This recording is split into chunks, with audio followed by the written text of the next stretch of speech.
Hello, Hello. welcome. So we have Faith and Veronica, is it? Yep. Yes, that's right. Veronica Hello. and Pretty. Are you there, Pretty? Oh, very good, very good.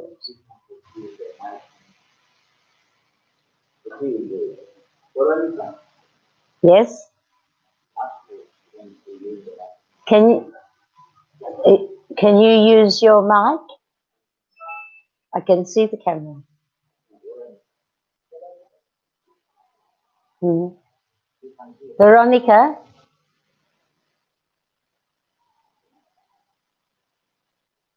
Veronica, Yes. can you Yes. use Yes. your Hello. yeah, good. Can you use your camera, please? Can I use my camera? Let me see. That would be nice.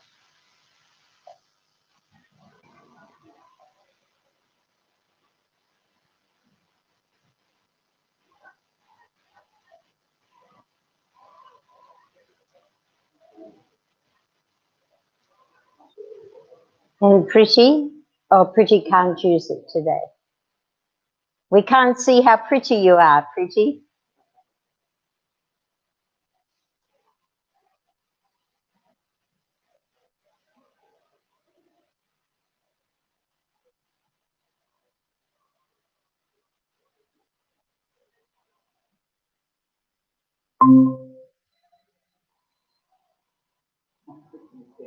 Sorry, I will email my picture. What is it?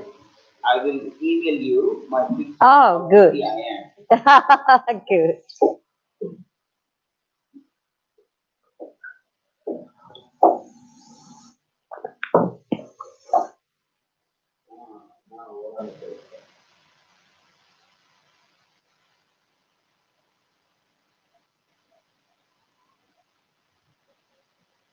Very beautiful.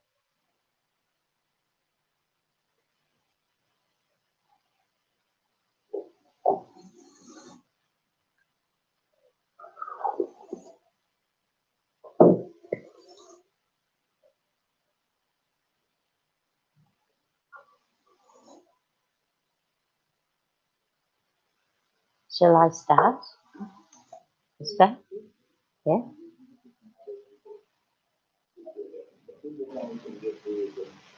Yes. All right. So all of you have done the introductory course. Yes. So we're just going to briefly go over it, just to remind you. So when we start off, we come from the soul world into the womb. And in the womb, we come in about, when it's about the baby's about 4 weeks, no, 4 months, isn't it? 5 months. 4 or 5 months we come in, because by that time the embryo is strong enough to hold the soul, and then we know whether it's a boy or a girl, and it takes on that identity as being a male or a female. And I used to teach at school, and I taught psychology. And one of the experiments we studied were this couple who decided they didn't want anyone to know the gender of their baby. And so they wouldn't tell anyone. And even when the baby was born, in those days, it's a long time ago, but in those days, they always dressed girls in pink and boys in blue. And so they dressed their baby in green and yellow. So it was unheard of in those days, but it was a psychology experiment. And people were just confused. They didn't know how to treat the baby. And usually, if they were given a baby dressed in pink, they would say, "Oh, you're a lovely little girl and you're so sweet." And if they were given the same baby in this psychology experiment, but dressed in blue, they would say, "Oh, you're so strong, you know, you're so powerful," and everything. Completely different, and it was the same baby. And so anyway, they called the baby Terry because they said Terry could be a boy or a girl. And it was a very interesting experiment. But anyway, so the baby's born. And from the time now, we're finished with that experiment now, but when the baby is born, it comes to the parents and it learns from the parents. And a little baby, I've got a little photo here. This is a photo of one of my grandchildren. And he's 7 now, but I've got this photo that I used for the course when he was a little baby. And it shows the characters of the baby, you know? What sort of qualities can you see in the baby? What, any qualities come to mind? He wants to be with you.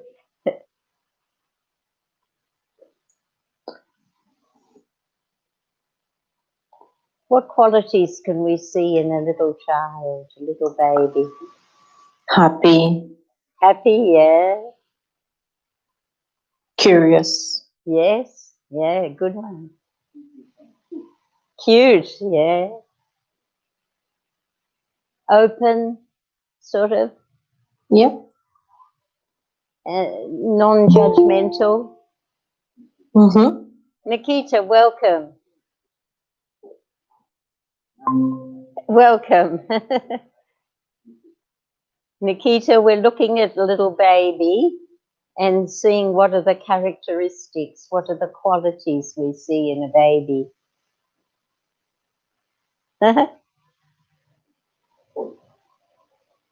They love everyone, don't they? Like, you know, that they feel everyone loves them and they love everyone. They're like very innocent. Mm-hmm. Happy to have you here. So another good thing about a baby is that they don't identify with being a person, with being, they feel they're different. Like they'll pick up their toe and look at it and play with it, put it in their mouth. They don't have any idea of being matter, you know? And that's what we're like. And it's to get back that feeling we're working on now, getting back that feeling of not being this body. I'm not this body. I'm the soul sitting here in the center of the forehead, behind the eyes.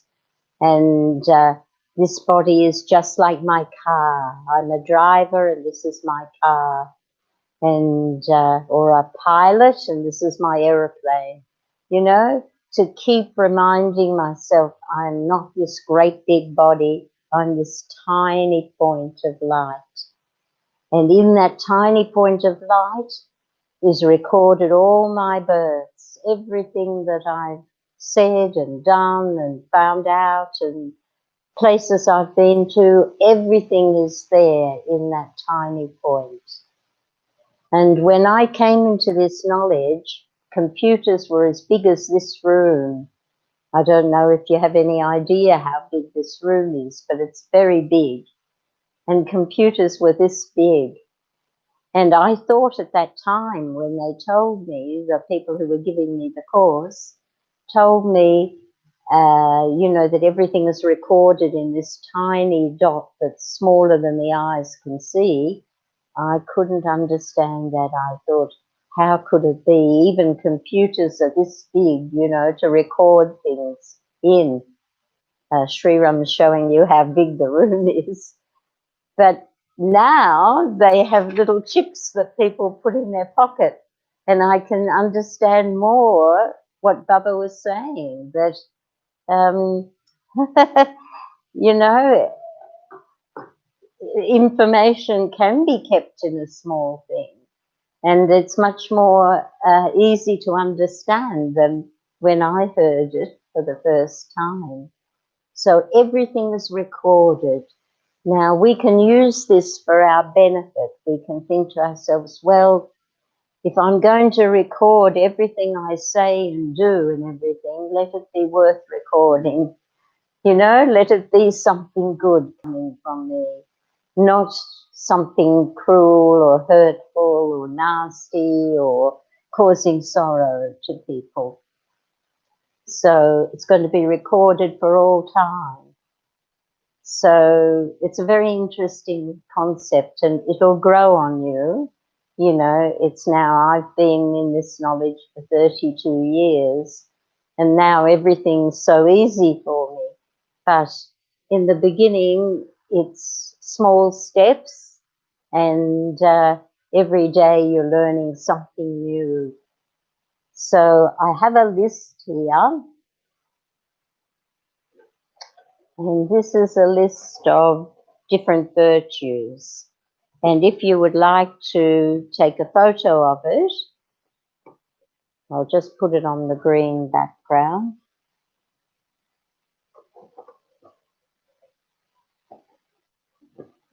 If you like to take a photo of it, of the different virtues, if you're able to do that.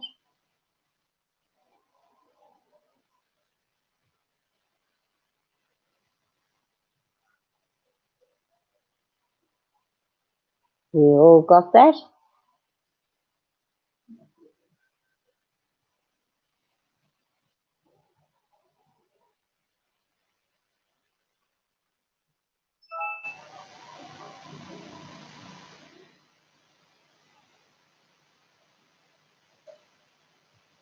So what we're going to do, I'm going to give you some homework.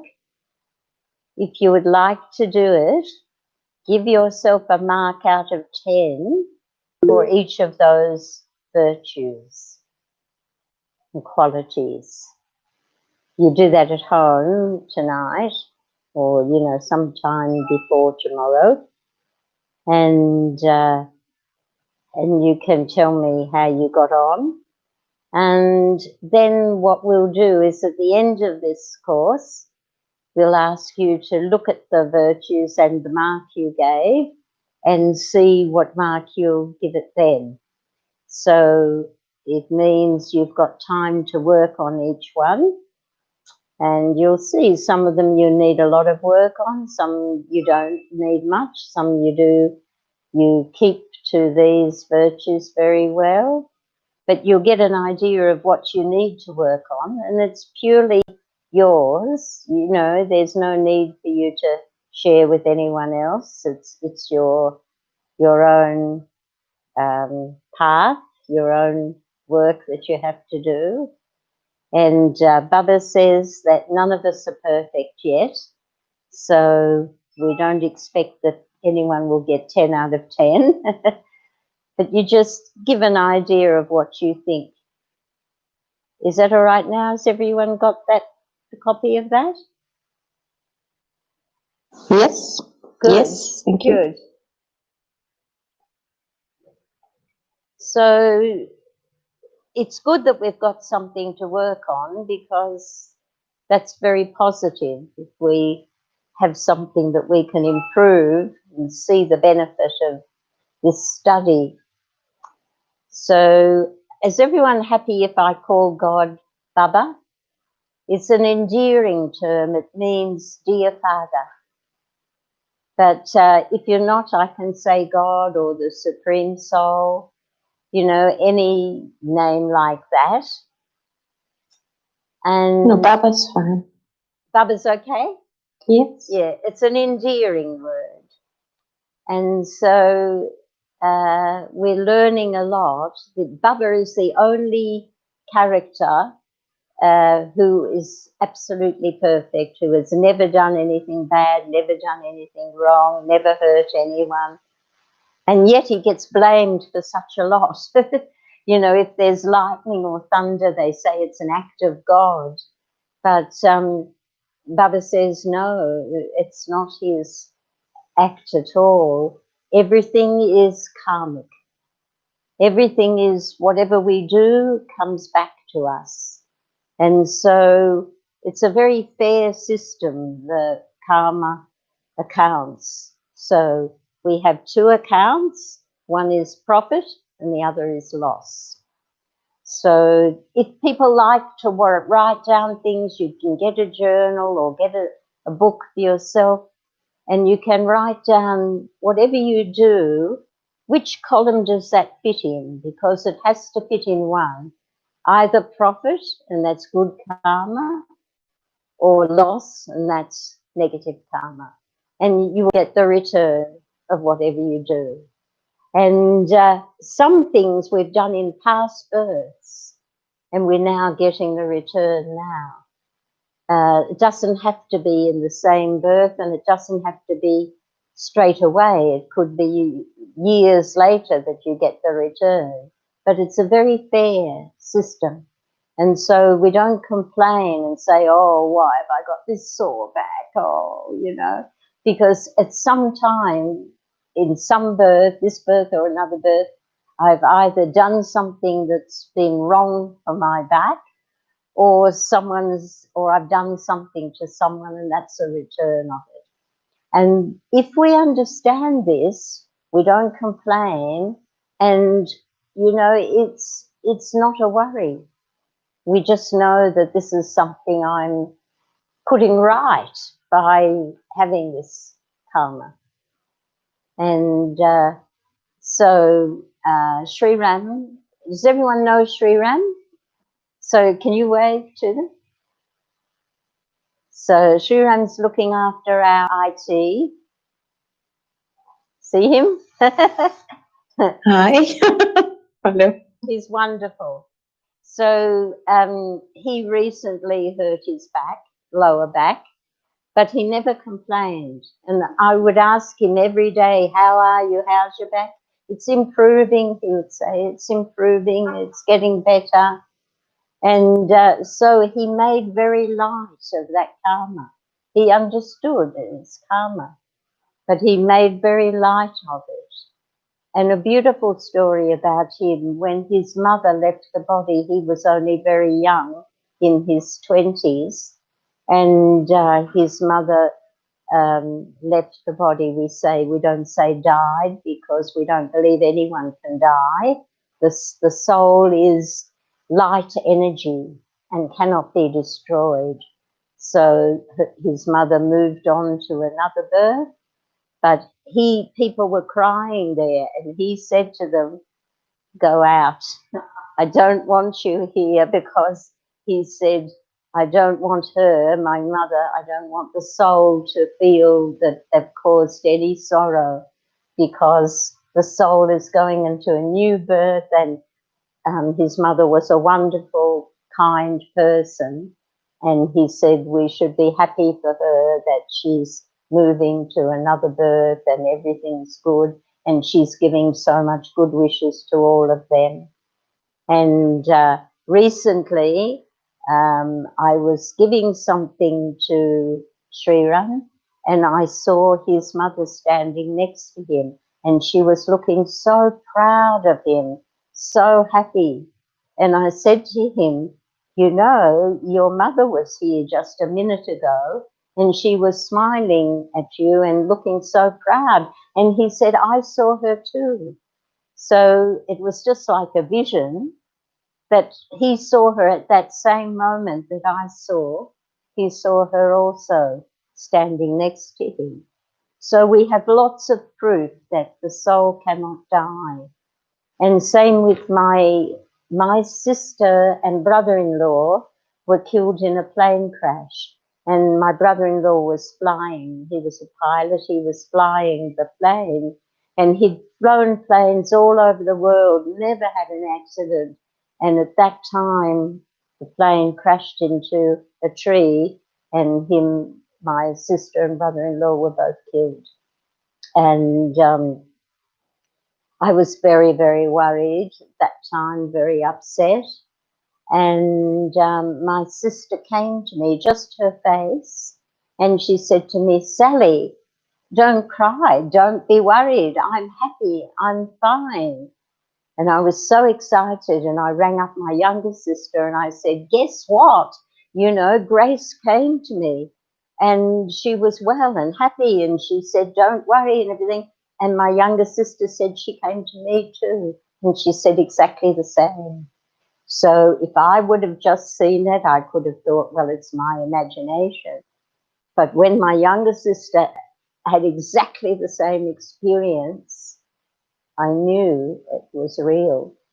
So there's been dozens and hundreds of books written about experiences where people find that they were in another birth, or, you know, another friend of mine, she was dying when she was giving birth to her son, and the soul went on top of to the ceiling, and she was looking down, and the doctors said she's gone. And then they said, "I don't think we'll be able to deliver the son." And then as soon as she heard that, the soul went back into the body. And then the doctors said, she's come back again. She's come alive again, you know, and she gave birth to the son. So there's been so many stories like this where the soul left the body, or where the soul's been reincarnated. So that's another thing that we learnt in the first class of the introductory. And then we went on to learn about God, and the soul connects with the Supreme Soul. So the soul, the Supreme Soul, is just a point of light, the same as you, the same as me, just a point of light. But the difference is that soul never has a body of his own. So he is always pure, never has done anything wrong, has only our good in mind, only wants us to be godly and have a good life, and give good wishes and everything. And Sri Ram is putting up a poster with the link between the soul in me, in you, and the Supreme Soul. So then we learned that this is the universe, and this is the subtle region, which is an angelic place where we can go, and there's nothing there. So we can just go there whenever we think we're an angel. We can go there. An angel is someone who does good but never wants any praise, never wants even acknowledgement, just wants to do good, then go and do good somewhere else, go and bring happiness somewhere else. So that's an angel, which all of us are angels. We're just working towards it. We're on our way to becoming angels.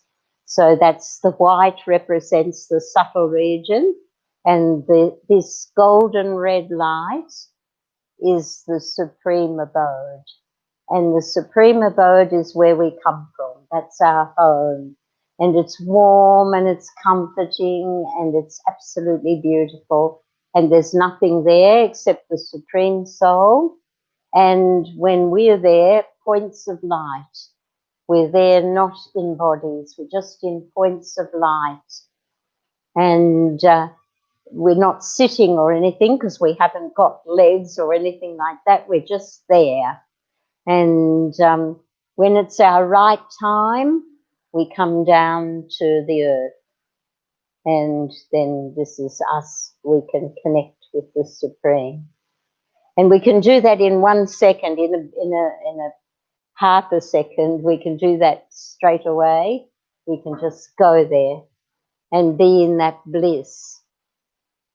So that's a very nice poster explaining that. And we have the picture of the 3 parts of the soul.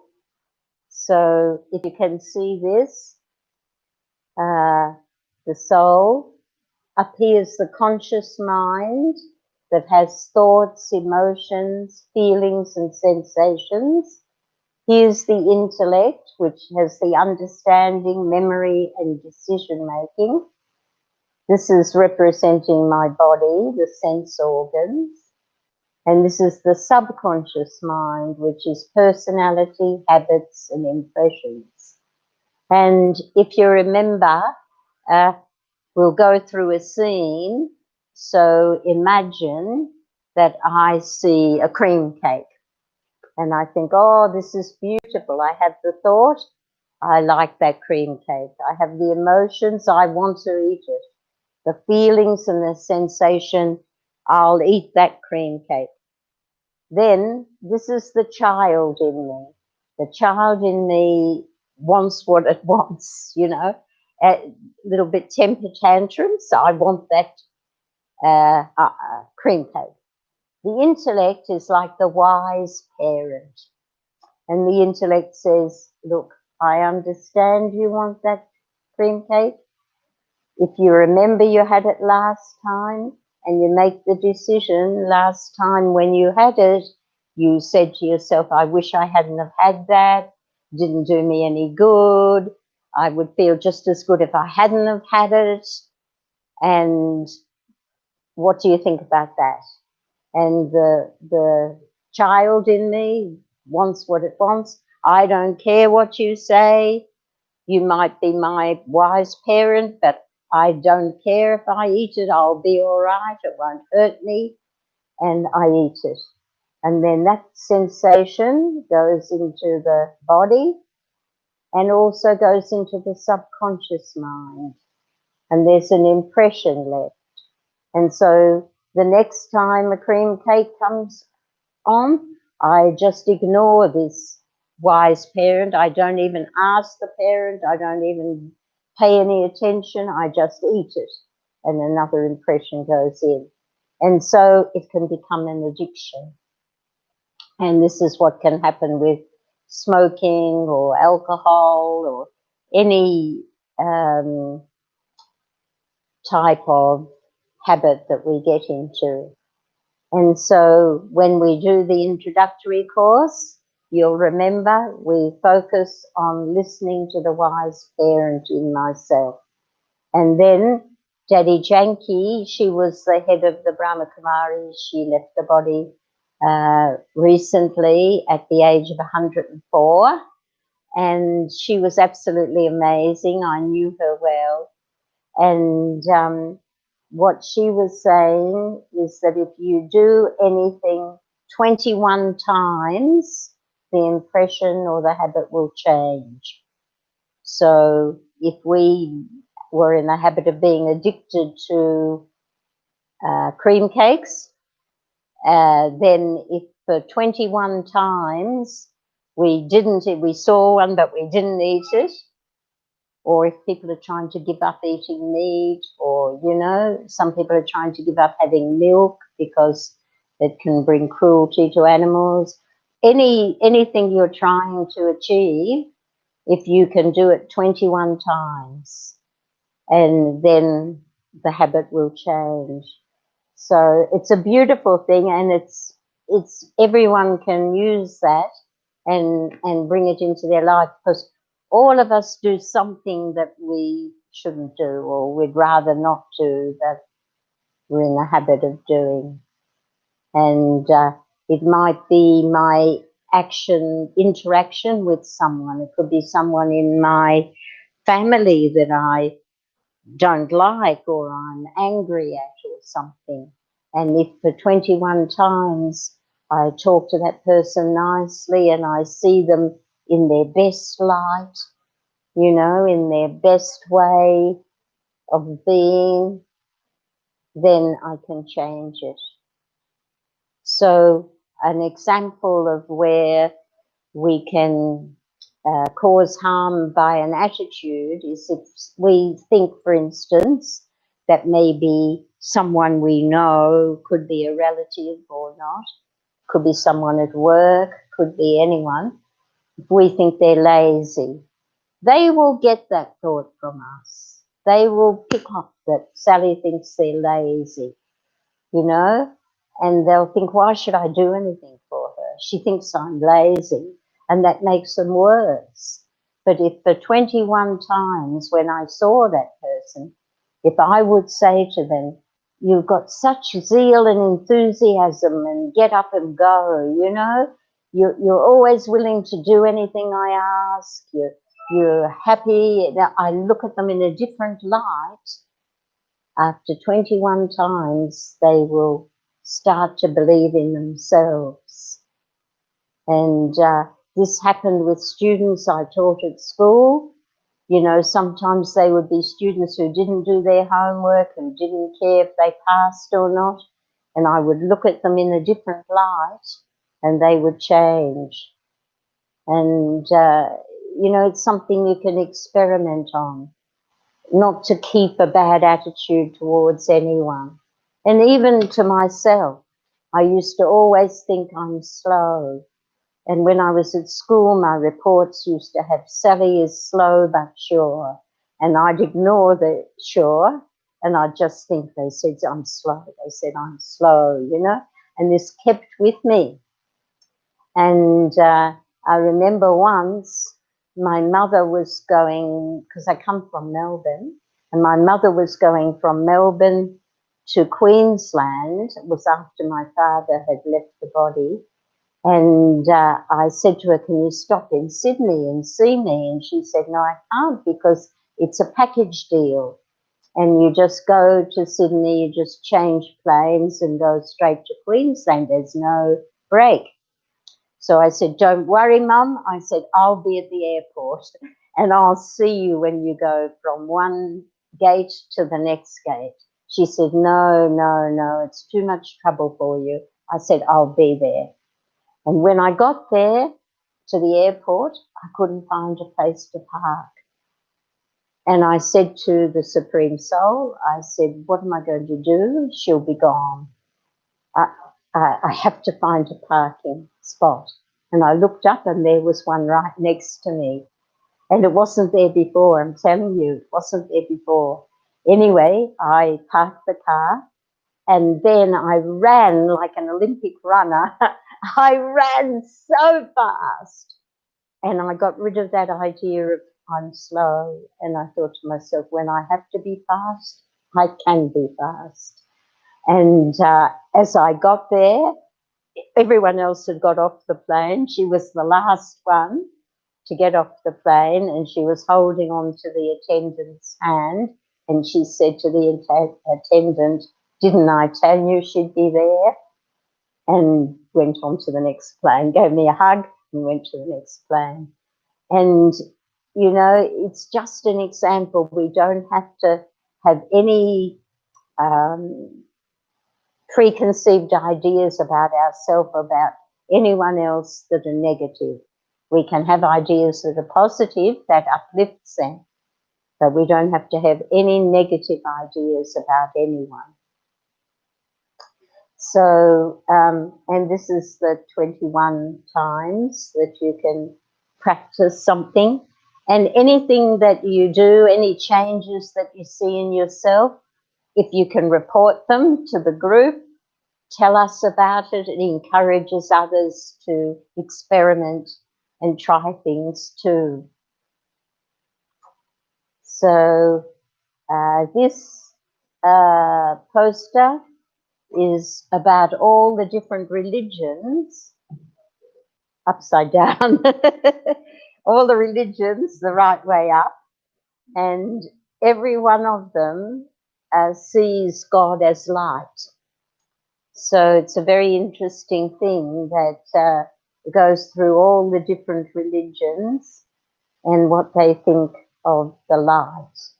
And I know I come from a Jewish background, and in the synagogues they always have a little light that's eternal that stays on. No matter what, the light never goes out. And so anyone can find out in any of the religions that they all have light. And what they believe in the light, and some example Christianity has, I have come into the world as light. So that's from the Bible. And the Sikhs have God being truth is the one light of all. So every religion, Hinduism, it has in the, what's that, Shreya? What's this? In the something, what was it? Enlighten, the lotus of the heart dwells brown, a light of lights. So every, very good. One more participant. One more? Kalyani. Kalyani. Kalyani, welcome. Welcome. Yeah, thank you. I'm sorry I'm late. It's good to have you here. So we're revising the beginner's course, and so when we've linked with the Supreme, and then the law of karma. We've spoken a little bit about the law of karma, that you get back whatever you've given. And so we don't complain. We just know that it's a return for something. And by settling that, it's finished. And so the better we can settle anything wrong that's happening. I fell over recently and I fell on my shoulder. And it was so black. It was black all here and all down my back. And the doctor was so kind. He came with me. He put me in a wheelchair and he wheeled me into the x-ray room. And the person who was taking the x-rays x-rayed my shoulder, and she said to the doctor, "It's not broken." And he was so relieved, and I was so relieved, because falling, my big body falling on that, it was most likely that it would get broken. But luckily, on stones and everything, luckily it wasn't. So I'd done in my life, I don't know what, but I know it would have been something wrong to give me that fall, but also something good that it wasn't broken. So we can always find something to appreciate in everything. And whatever we have to settle, we can do good by settling and finishing with it. So the law of karma. So that's like a quick summary of the introductory course. Is there anything you would like to ask, or anything you'd like to tell, comment, or speak about anything from the introductory course before we start the intermediate one? It's just like it was awesome, but needs to be, keep on going on that. That's it from my. Yes, good. And has this been helpful to you?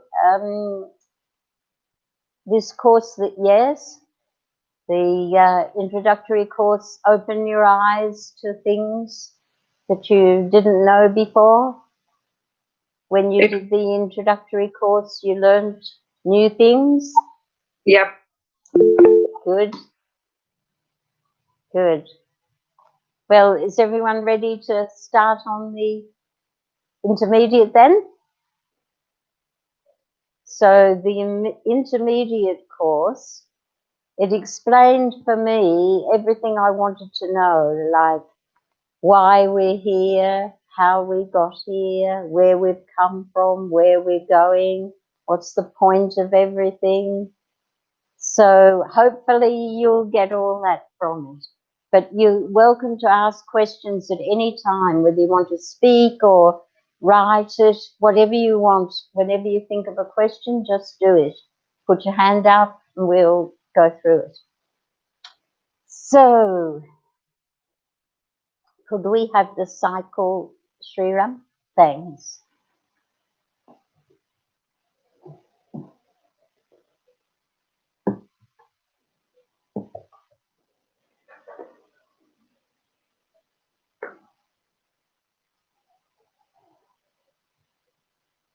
So we're going to get a poster on the screen of the cycle. And the cycle repeats identically. It keeps repeating identically. And the length or the time it takes to repeat identically is 5,000 years. Now, when we tell people that, sometimes people say, oh, but there's been relics or there've been statues or this or that that have been around longer than 5,000 years. But in actual fact, when the people, the scientists or archaeologists, they say this is so many thousands of years, then a week later or 2 weeks later, they say, oh, we made a mistake. It's only a few hundred years or something. They really can't tell how old something is. And they often admit that they're just guessing. So the oldest times that can be remembered are what we call the Golden Age. And they're an age where everything is perfect. And we've been there. We've all been there. And we know we've been there because we long for that peace, for that harmony, for that time when everyone is loving to everyone else, when there'll be peace on earth. Everyone longs for that. So, have you ever met anyone that doesn't want that doesn't want peace on earth, that doesn't want love to be everywhere?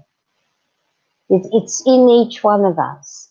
And if someone says, I want a chocolate ice cream, you can bet that they've tasted it, and that's why they want it, because they love that taste. And the same thing, we love everything from the Golden Age, and it means we've been there. And we'll just show here, the Golden Age is depicted as spring. Springtime. The weather is always beautiful. Use the stick. This. The weather is always beautiful. Everyone is always happy, completely happy. The food, I think myself, it's just fruit. Because we're told that everything is perfectly timed. So you just walk towards the tree, and as you put your hand out, the tree drops the fruit into your hand. So you don't have to kill anything like we kill to eat, or you don't have to cook anything, which takes out all the vitamins and everything.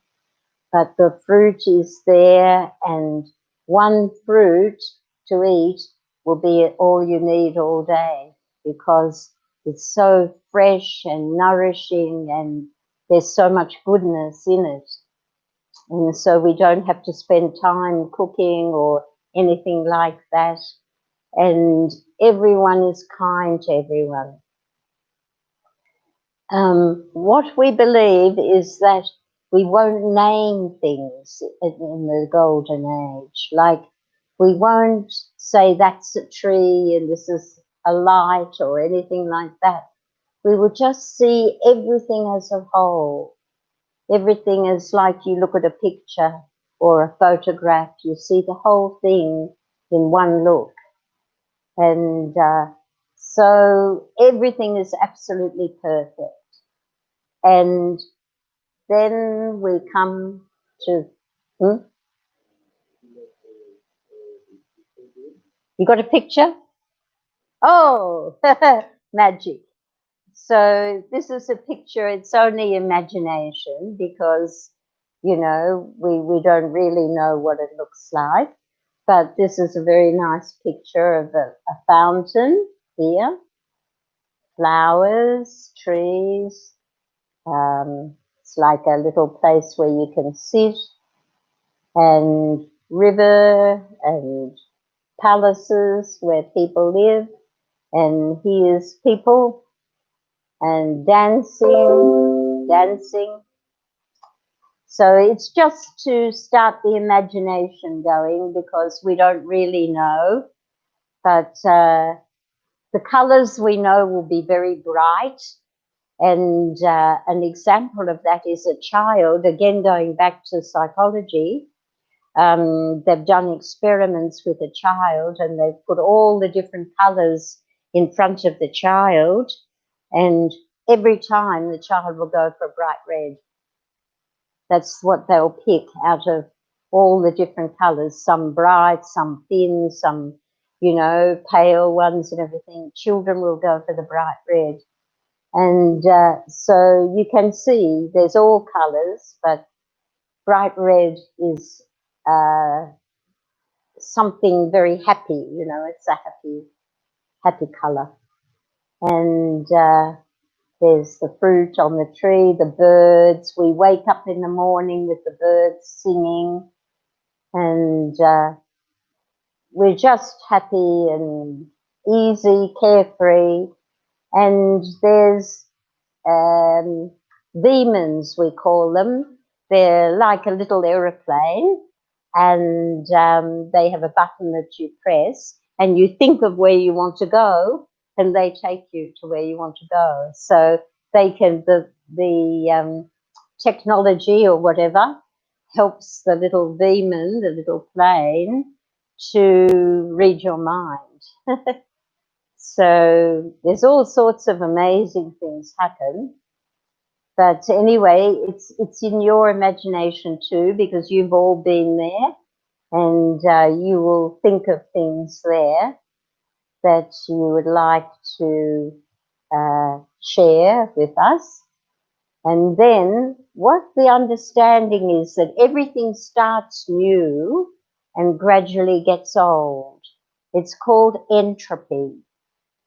And a chair, for example, when we bought the chairs, they were absolutely perfect.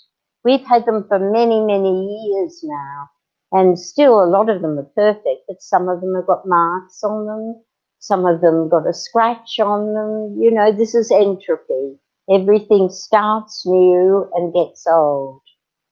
And so now we're at the end of the cycle, and so things are quite old and quite degraded, you know, not so good. So we go from the golden age to the silver age. And in silver age, things are still perfect, but there must be some difference because of entropy. But you got a silver age one. Oh, this one. So this is golden age, this is the silver age. So in the silver age, I think that instead of having 2 children, in the golden age, everyone has a son, and about 7 years later, they have a daughter.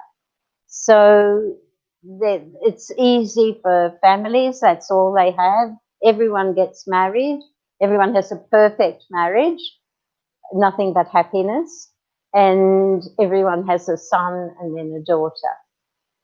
And so that's the perfect thing. Here we have 3 children, so it starts to be a bigger population. So in the golden age, it's a very small population of the golden age. 900,000 to start with, and then it gets more, and the Silver Age is still perfect, but a few little changes. And what we think in the Silver Age is we start naming things. Like I can remember with my children saying to them, look at the moon, that's moon, and then they'd say moon, you know, like that. And in the Golden Age, we don't name anything. Everything just is. And we just appreciate everything. So this is 2,500 years.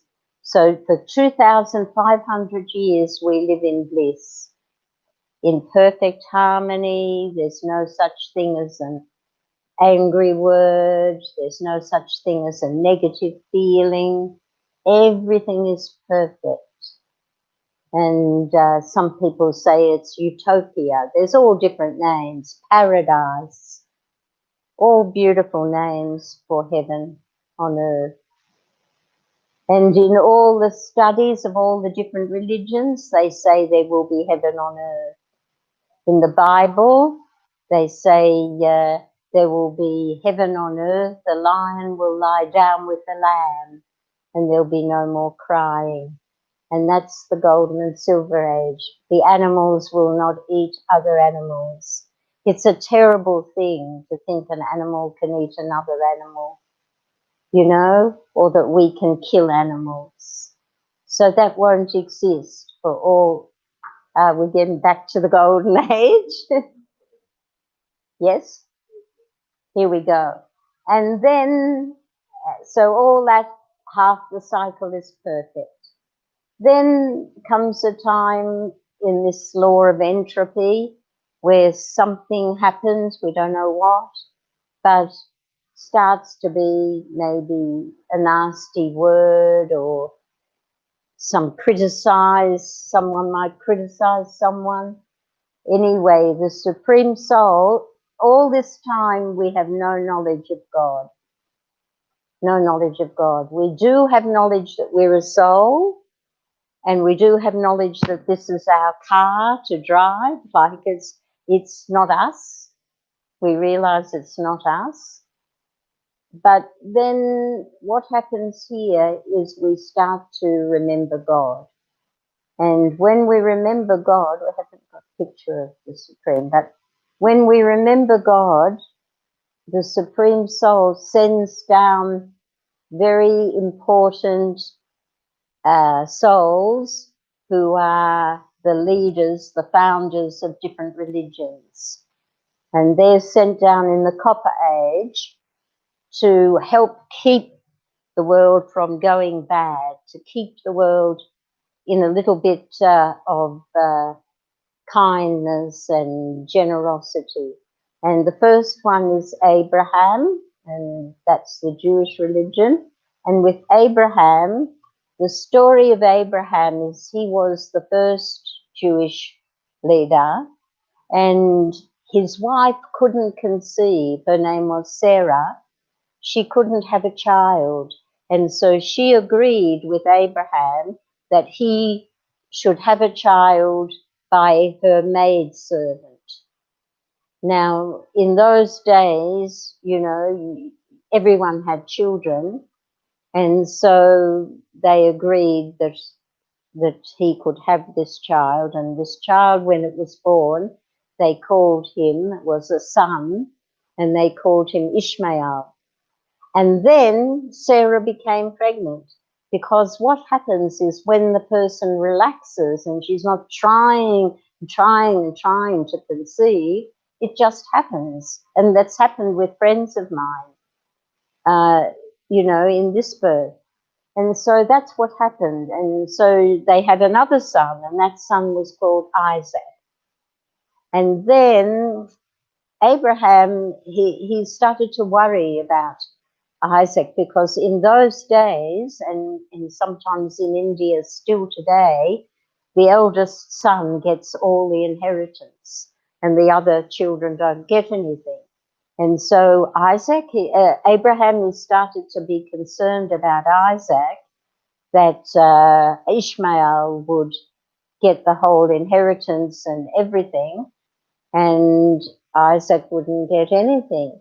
And so one day he said he loved Ishmael very much, but he said to him, for your sake, I want you to go, and go as far as you can, keep running and keep running. And when you stop, then you start a community there. And so with a sad heart, he ran, and wherever he landed, he started the Islam popular community. And Isaac became the heir to Abraham. And another story about Abraham is that God said to him, I want you to sacrifice your son, Isaac, to me. And so Abraham was so obedient to God, he put Isaac on a stretcher, and he tied him down, and he had the sword ready to kill him. And God said to him, no, I was just testing your loyalty to me and your obedience. Let the child go.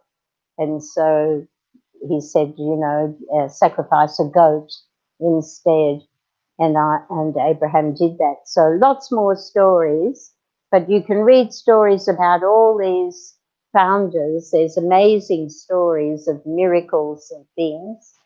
So the next one was Buddha, and Buddha taught about the Eightfold Path, like how to do good, how to behave in a good way, and very beautiful teachings of Buddha. And then came Christ, and I love a story about Christ where this woman who's committed adultery, and all the community are going to throw stones at her.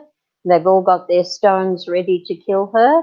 And Christ said, yes, you can throw your stones, but the one who's never made any mistakes, who's never sinned, who's never done any wrong, can lead and throw the first stone.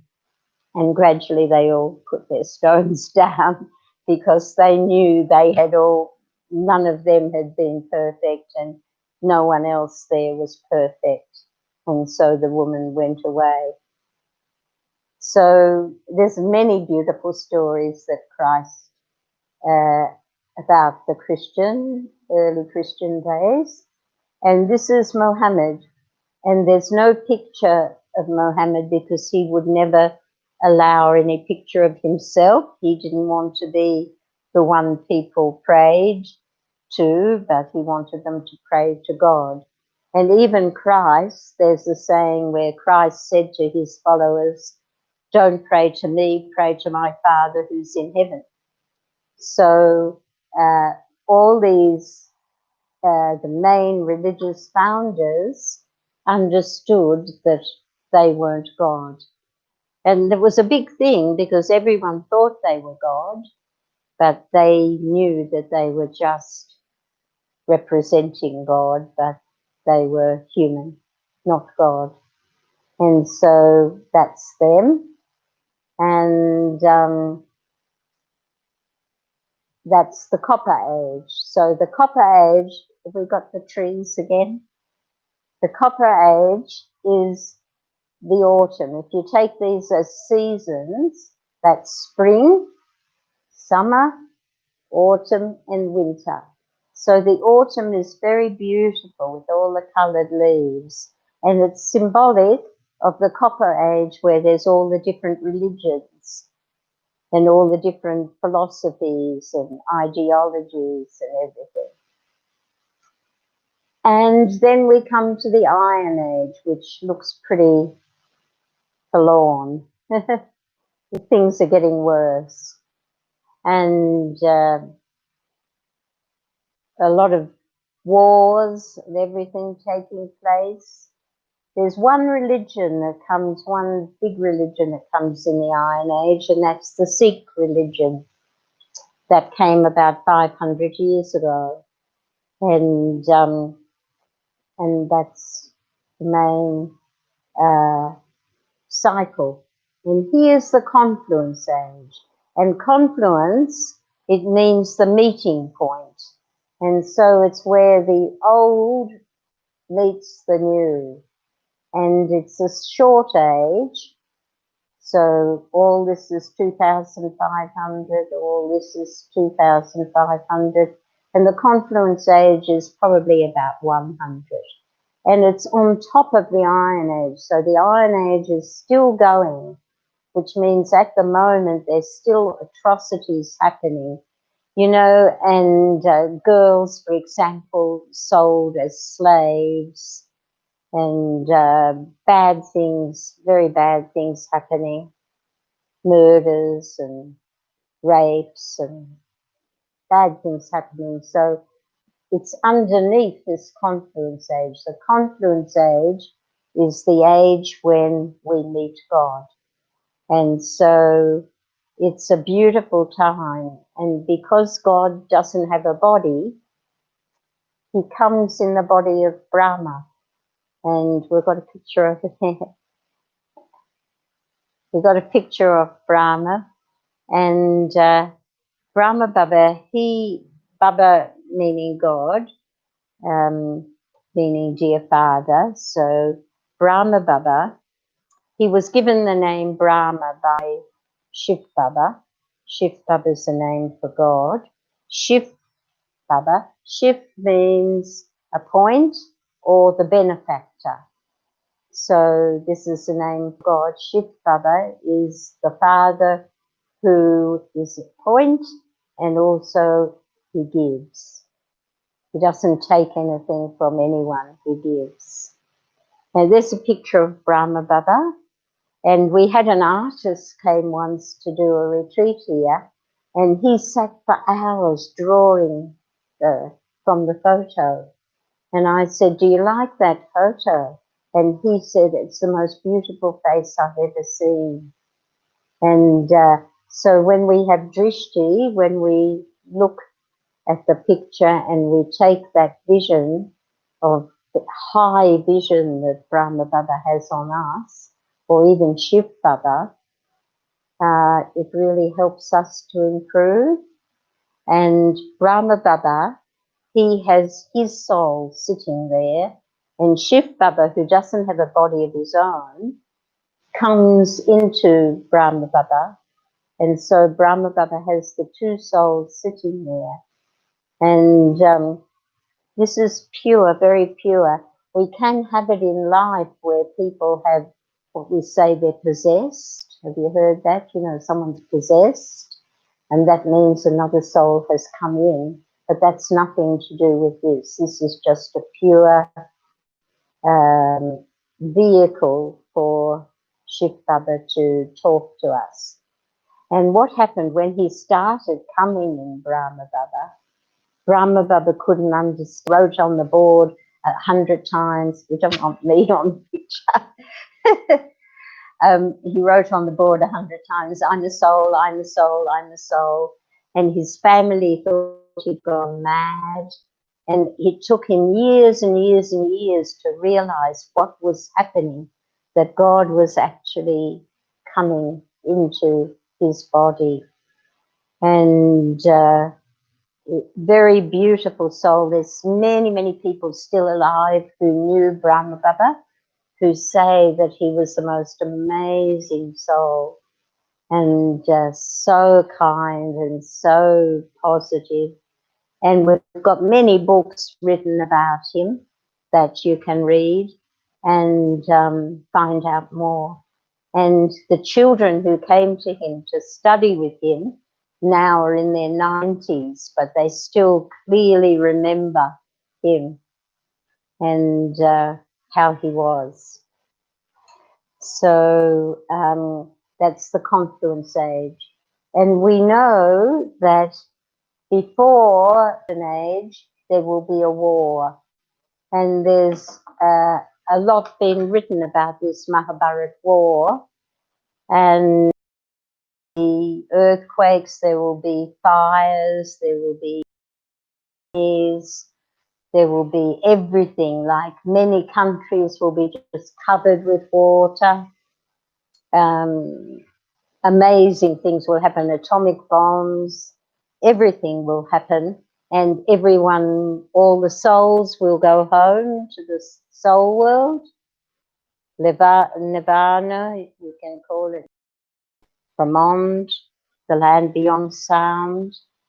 And Dr. Nirmala, who's the director of the Brahma Kumaris here and in India, she says that the souls will leave the bodies a second before there's been an earthquake or a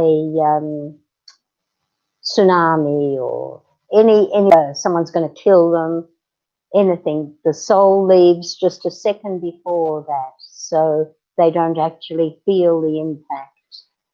Even in a car crash, they don't feel it. She said the soul goes just a split second before.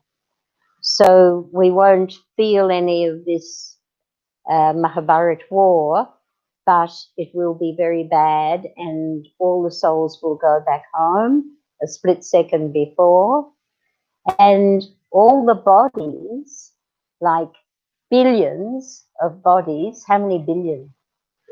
7.5 billion bodies will be the fertilizer to the earth. And so everything good will happen. The bodies will be something good as to create a beautiful earth going to the golden age. And when the golden age is ready, we will come down automatically at the right time and we will be in the golden age. But when we're in the golden age, we won't remember anything of this happening. We won't remember anything of the past. We will be completely in the present. And we know that a lot of writers like Eckhart Tolle and many writers, they talk about being in the present moment. And that's how we'll be for 2,500 years. That's why when we read anything about it, we think, oh yes, I want to be like that, because there's a slight memory there of 2,500 years where we were always in the moment. We didn't remember the last second before that. You know, we were just in the moment experiencing what's happening now.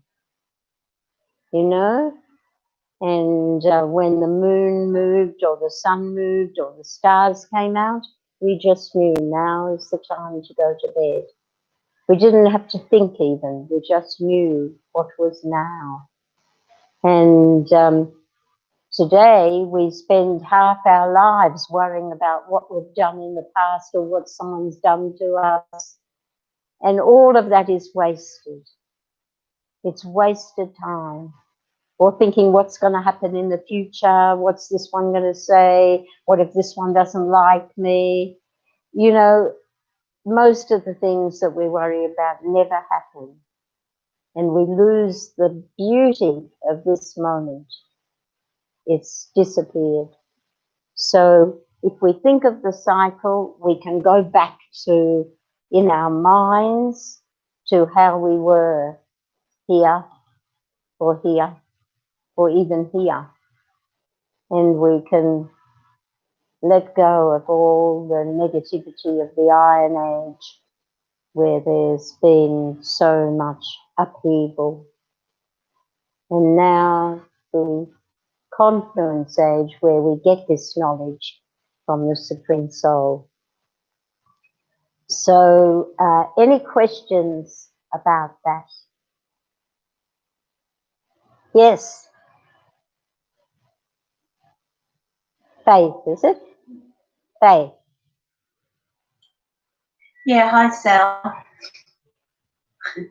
Can you hear me? I love that name, Faith, you know, because if we have faith. Can you hear me? Yes, perfectly. Oh, good. So what's the purpose of going round the cycle all the time? We don't know really what's the purpose of it, but it's time is unending. So when we had one of the people who was the head of the organization after Brahma Baba left, her name was Daddy Prakashmani, which means jewel of light. And what she said is that she would call acrobats onto the stage, people that came from a circus, and she would get them to do acrobats, somersaults. And they did it so fast that you couldn't see where was their head and where was their feet. They went so fast, it just looked like a whirl. And she said, that's what it's like. You know, it's not that we can see this is the beginning or this is the end. It's eternal, everlasting. So you can't really say why, because there's no reason. It just is eternal, without a beginning or without an end. And I used to think, well, you know, God made the world as it is, but he says, no, it's like he has given a script. We don't know where from or why, but he has given a script. Okay, Baba, this is your role. You come in the confluence age here, and you explain to everyone what happened. But you go back to the soul world for this time and have a rest. You don't do anything at that time. No one remembers you. There's nothing to put right. You're the one who puts everything right. So that's in his script. And then here you come down and you work through these founders of the religions, and you listen to people's prayers for you, and you help people to understand things. And here, not many people really want to listen to God. In the Iron Age, you know, they worship the deities, they worship monkey god, they worship Ganesh, the elephant god. Sometimes people worship fire, all sorts of wrong, negative ideas about God, that he does, gives people bad things, kills people, all sorts of things. But anyway, that's his script, what he has to do. And our script, you know, will be how many births we have, what we do in each birth. And I'll tell you, my sister, she has got 2 master's degrees, one in linguistics and one in Spanish. And no one in our ancestry that we can trace back has been Spanish or could speak that language. And yet she's got a master's degree, all her friends speak Spanish. She speaks as good as the Spanish person. Where did it come from? You know, we don't know. But we've been in other births, we've done other things, we've been rich, we've been poor, we've been male, we've been female, we've been kings, we've been paupers. It's like the cycle is a very fair thing. We all have experiences, you know, and we learn from those experiences. And we know someone who does past births, and he has taken many people back into other births. And have you heard of rebirthing? My middle son, he went to someone that does rebirthing, and he said to me, Mum, did you know there were 3 angels sitting on the bed when I was born? And I didn't know that. I hadn't seen any angels or anyone when I gave birth to him. But when he did the rebirthing, he actually saw them sitting there, and he saw himself coming out as, you know, the baby coming out. So many people have done that rebirthing. And this friend of ours who does taking people to past births, he's taken people who in this birth have never spoken French and never had any friends from France or anything. But under hypnosis, she started to speak perfect French. And so he wanted for an experiment, he said to her, would you come with me? We'll go to France and you see if you remember anything.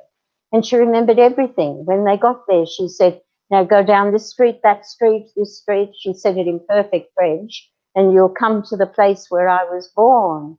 And you'll see this and you'll see that. And it was hundreds of years, you know. And there's been many, you know, stories written about past births. And we don't know why or what, but somehow we've been given that script that this is where we were and this is what we did. And we're playing our parts. And that's why, you know, some people have a bad part. They have a part where they do evil, but we don't know what was written in their part before or their part after. You know, we just hear of Hitler, what he did in this birth, or Stalin, you know, the atrocities that they committed and everything, but we don't know their whole script of what happened all around the cycle. So this is where we have to have faith, and we have to trust that everything is as it's meant to be. And this friend, he asked me to go under hypnosis, and he said, I'll take you back to other births. And I said, no. And he said, why? And I said, I don't want to find out anything wrong that I've done. And he laughed and he said, Sally, everyone has done things wrong, you know, but what's past is past. But I just still didn't let him do it. But, you know, people have this thing taken back into past births, and it's so real that, you know, there's no question of it, really. There's so much evidence. But why the whole cycle, I can't say. It's a good question. Maybe one day we'll know. Maybe it's practice makes perfect. Yes. Thank you. Any other questions from anyone?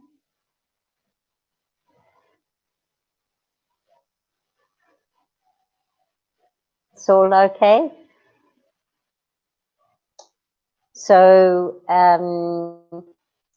in many births we do different things, and so we get certain wishes and everything answered in many different births, but we can't know them all at each moment.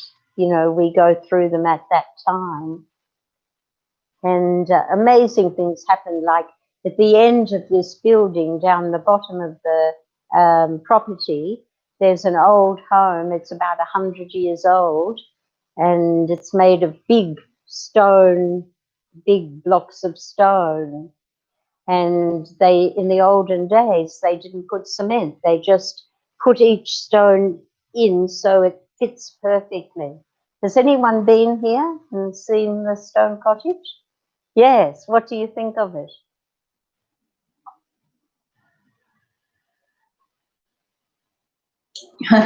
It's beautiful. It's Yes. it's got such a feeling around it of knowledge. You know that it's been there a long time and it's seen many things, and yeah, it's beautiful. Yes. Well, I hope everyone else will have a chance to come. You're welcome to come anytime you can. You can just let us know you want to come and you can come.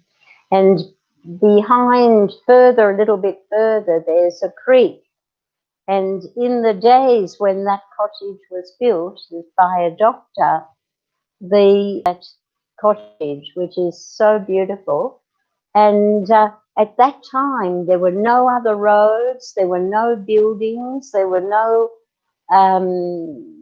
nothing was there. His was that only house in this district, you know, and he had a horse and cart, and in his horse and cart he drove across the creek, through the forest or the bush, whatever you say, to his surgery in Katoomba. And it's an impossibility to do that, but he did it. And he had many children, like in those days, people used to have 12, 13 children or something like that. But no one else lived within sight, no roads, nothing. And you know, there's so many stories of courage and that have happened in the past. Oh, there's the stone cottage. Thank you, Sriram. So there's a beautiful garden around it. And if you have a photo of the other side of it, well, yes, that's where you can see the stones. And that's in autumn. So I hope you can all come and see it in reality. What do you say? Real life. There's the creek, the waterfall. So it's a lot of bush, and he drove a horse and cart through it. I don't know how it's possible, but he did it. So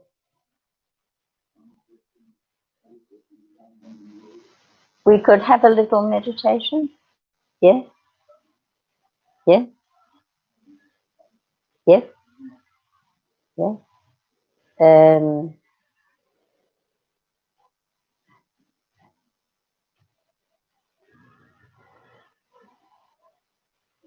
I think we've got a song called Heaven.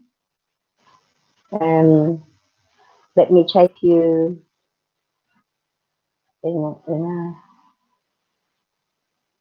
what's it called? Let me take you flying something. I've forgotten the name of it. Today's session, I was on the I haven't done any meditation. Okay, we'll have a meditation. So is everyone happy with that for today?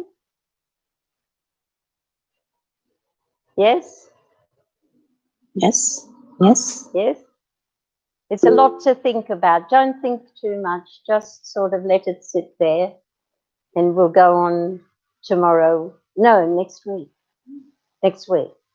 We'll go on next Tuesday and we'll study the Tree of Life, which is week you can be listening to some commentaries, and we'll have a meditation now. So if you can all sit comfortably with the spine straight, relax.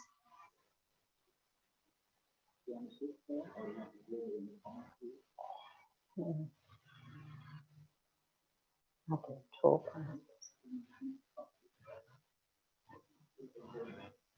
I'll just sit here.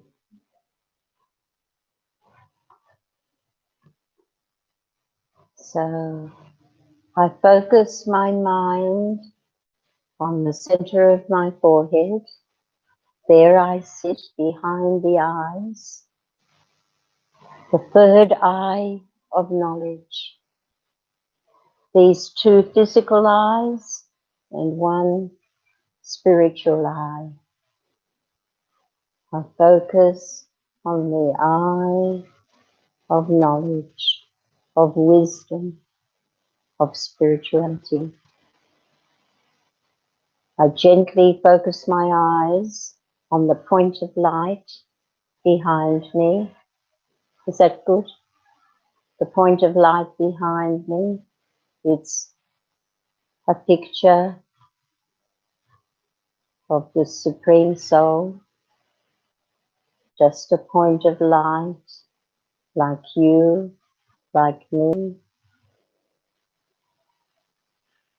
And in a second, I connect with my father, my mother, my teacher, my friend, the Supreme, the one who cares about me more than anything or anyone in this world. I feel the warmth, purity, the love, the light, peace, wisdom. I feel the love coming to me from the Supreme, blessing me, caressing me.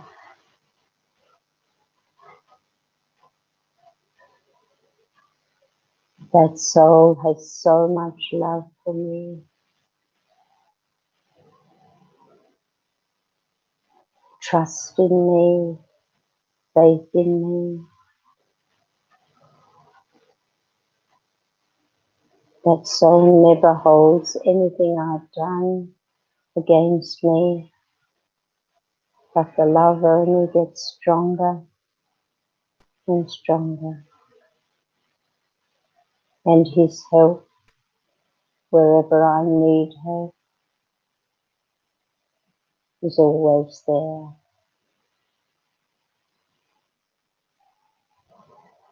I'm a child of the Supreme. Every soul is a child of the Supreme. He has love for everyone, every animal, every fish, insects, everything. His love is all embracing.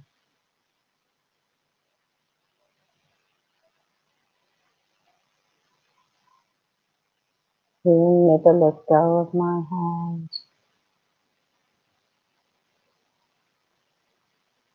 He is my beloved. He is everything.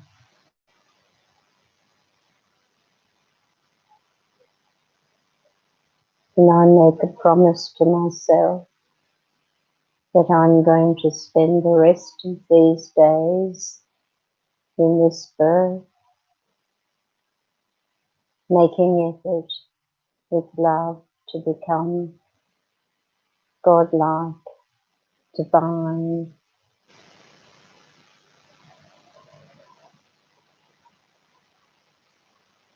All I have to do is trust in him, and he will work with me to purify my thoughts, my deeds, my words.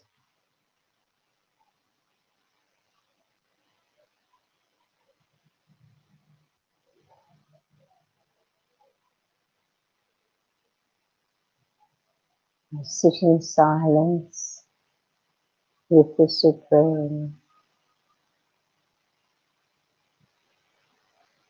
And I find my thoughts changing.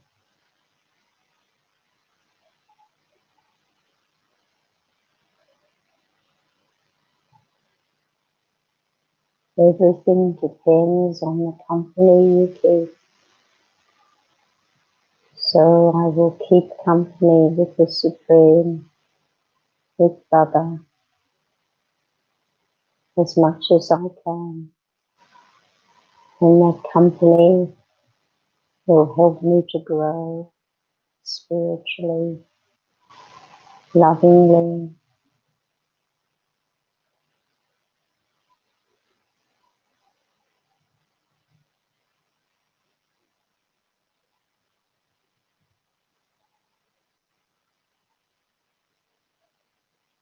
Om Shanti.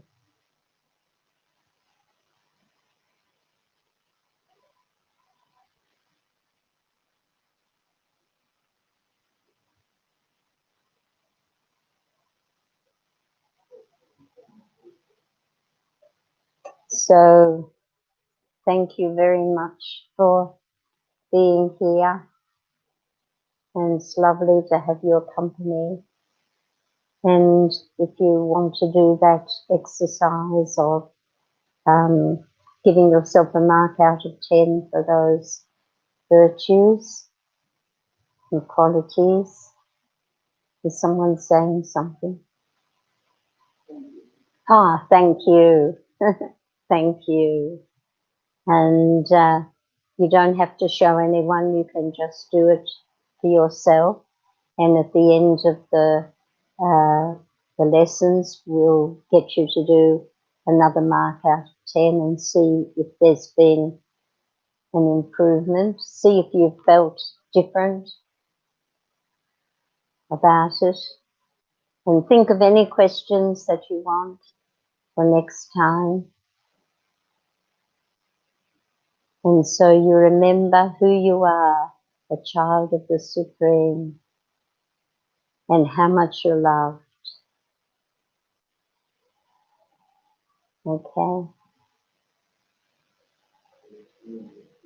See you next Tuesday morning. And don't forget you can send in any questions that you want. And make any comments, share any experiences. We'll be happy to hear from you.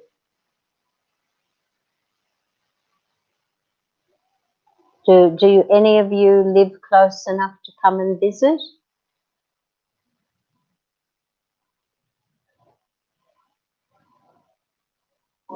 No, it's a bit far for, at least for me.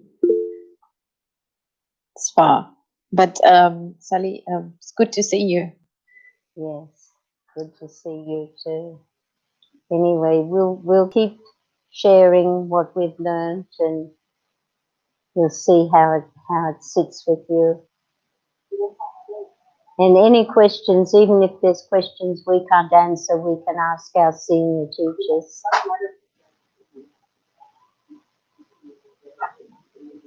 Sure, thank you. Thank you so much. Thank you. Thank you. See you next Tuesday. Yes. Bye-bye. Bye. Bye, pretty.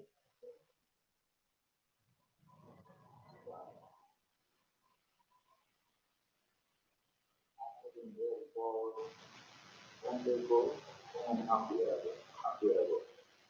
It is been, thank you,